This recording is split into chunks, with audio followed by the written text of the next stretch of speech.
Hello বন্ধুরা, welcome back to my channel Jia's ওয়ার্ল্ডে তোমাদের সবাইকে স্বাগত। তো দেখো, এবছরই বর গেছিল কাশ্মীর থেকে কিছু ফ্রুটস এনেছিল। এই পিচ ফল, পিচের সঙ্গে আমি পরিচিত নেই, আমি আগে কখনো খাইও নি। তারপরে এই যে সাদা আলু বোখরা, দেখে মনে হচ্ছে এটা কুল, কিন্তু কুল নয়, এটা হচ্ছে এক ধরনের আলু বোখরা। লালটাকে দেখে মনে হচ্ছে টমেটো, বাট টমেটো নয়, ওটাও একটা আলু বোখরা।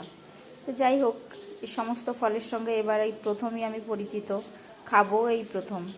পিচটা খেতে খুব একটা ভালো আমার লাগেনি, কাশ্মীরের ফল যত সুন্দর দেখতে অত সুন্দর খেতে না।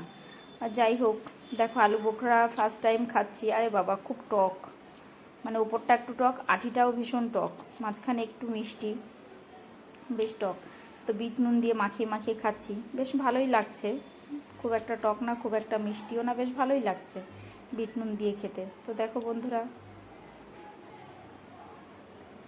কাশ্মীরের ফল বাড়িতে বসে খাচ্ছি। জানি এখানেও পাওয়া যায়, কিন্তু বরবাবু হাজব্যান্ড নিয়ে এসছে কাশ্মীর থেকে, সেটার একটা আলাদাই মজা।